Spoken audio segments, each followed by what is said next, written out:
Acordo de manhã para prosear no mundo do campo, as notícias escutar. Vem com a gente em toda a região com o seu programa Paracatu Rural. Tem notícias, informação e o mais importante, sua participação. Programa Paracatu Rural. Programa Paracatu Rural.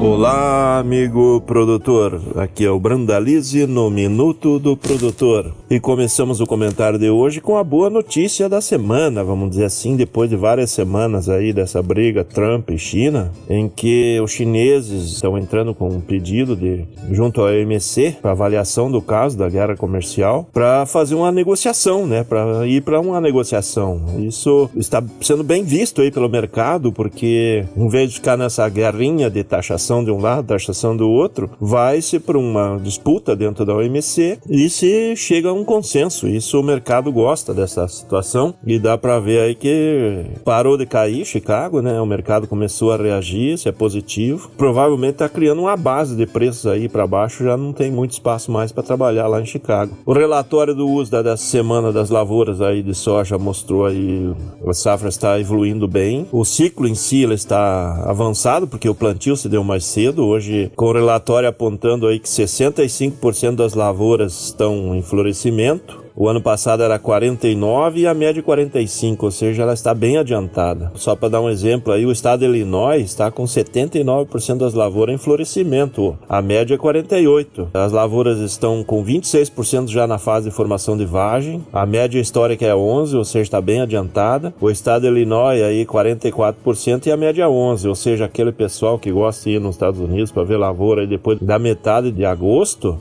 eles já vão pegar as lavouras na fase de amarelecimento das folhas, na maturação, porque as lavouras agora adiantam, já vão estar bem adiantadas. A condição das lavouras, apesar de ter leve queda na qualidade nessa última semana, recuando um pouquinho, está com 69% das áreas entre boas e excelentes e a semana passada estava com 71%.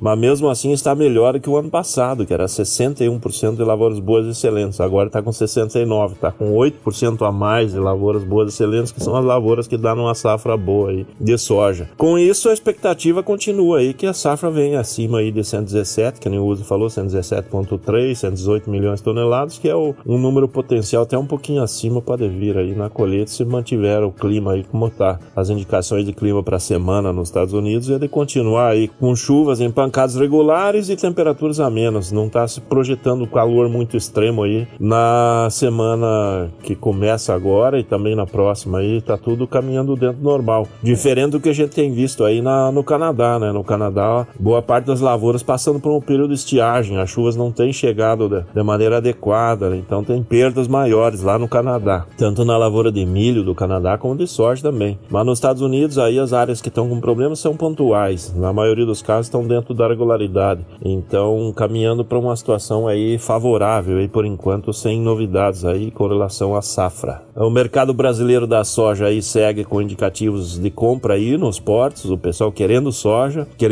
de agosto na faixa de 89, 89,5, querendo soja de setembro 91, 91,5, até 92 para setembro cheio, mas poucos vendedores aparecendo, a comercialização já avançou acima de 75% e agora aquele que tem soja vai negociar da mão para a boca, muita gente usando a soja como ativo financeiro, esperando aí que quando com a proximidade das eleições tenhamos o dólar um pouco mais nervoso e acabe beneficiando aí essa soja restante. Então muita gente esperando e usando a soja como um ativo e especulando aí que possa ter alguma novidade cambial aí nas proximidades da eleição e que é possível que tenha sim. Então por enquanto o mercado de poucos negócios e os indicativos firmes nos portos. A safra nova continua parada da soja em função que o mercado espera aí pela definição efetiva desses fretes aí, se vai ter tabelamento ou não, se o preço mínimo do frete vai cair aí para níveis justos que o setor possa pagar aí, que tem um indicativo para o próximo dia 20 em diante aí se definir aí os valores, a nova tabela de preços mínimos de fretes aí, em que a Câmara e o Senado lá aprovaram aí nessa apagar das luzes antes das férias do Legislativo brasileiro. O setor espera que o ideal seria para todos aí que trabalhar sem tabela e que realmente venha a redução prometida do governo de 46 centavos no litro diesel, que até agora poucas regiões viram algo se aproximar disso, né? A maioria das regiões estão com valores iguais aí ou até maiores do que foi antes da greve. Então, o fator principal, que era o preço do diesel, não mudou muita coisa. Mas o setor quer uma tabela de preço acima da realidade do que é o grão, né? Então, complicado aí. O setor agrícola não tem como bancar esses valores aí que impactam no custo de produção e impactam no valor final de liquidação na exportação. O mercado do milho segue aí também na mesma linha lá nos Estados Unidos, com leve pressão positiva em função de que, passando a briga americana com a China, possa se buscar uma situação melhor. O USDA aumentou o potencial de exportação, a exportação americana segue forte, aí os relatórios dos embarques estão mostrando números positivos e com isso deve exportar mais do que estava programado. Isso tem dado um pouco de apoio lá em Chicago. Com relação à qualidade das lavouras de milho nos Estados Unidos, ela segue em leve queda, como na soja, caiu um pouquinho a qualidade dessa última semana, mas as lavouras estão bem, em geral estão bem, na média está bem, e estão adiantadas, né? 63% das lavouras de milho já estão em florescimento,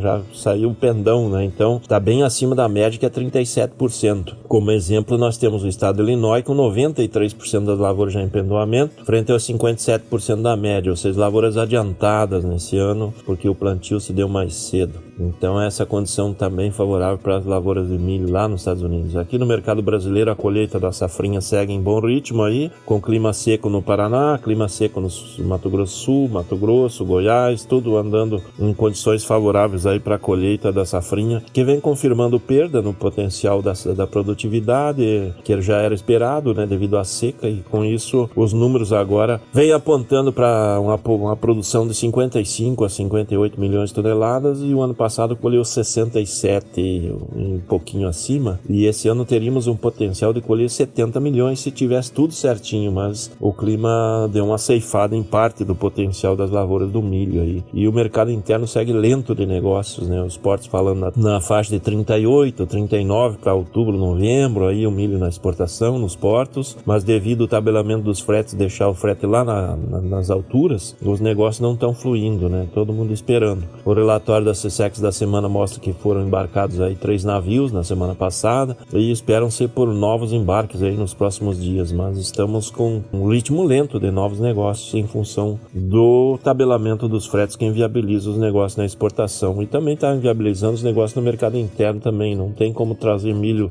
do Mato Grosso para as indústrias de consumo do Rio Grande do Sul, porque o frete ele é maior do que o valor do milho, então não há como negociar nesse momento até que se defina uma nova regra para os fretes e deixa o mercado livre para ser trabalhado. O mercado de arroz segue com o casca pressionado para cima, com níveis em crescimento, valores na faixa 42, 43 aí já na fronteira oeste, 45, 46 aí nas regiões mais próximas a Porto Alegre, 48 com prazo, o cascas puxando para cima e junto obrigando as indústrias a ajustar as tabelas aí do beneficiado. O varejo segue ajustando os valores aí, a maioria das redes de varejo já está entre 11,80 a 15, 16 reais o arroz, as marcas nobres já acima de 20, e aí a gente já está começando a ver na imprensa aí as reclamações de que o arroz vai pressionar a inflação, que já cresceu mais de 10% nos últimos 30 dias, e a gente está vendo o arroz vai crescer uns 50% esse ano, porque ele está há cerca de 5 anos em queda livre, e agora ele está começando a recuperar um pouco. Se a gente voltar 5 anos atrás, uma saca de arroz no Rio Grande do Sul estava $16 ao produtor, e hoje ela está aí pouco acima de $10,50, não chega a 11 na média ainda, então está muito distante do que já estava na meia década atrás. Então há apenas uma recuperação dos valores para viabilizar a safra, senão ninguém vai plantar, e também o importado hoje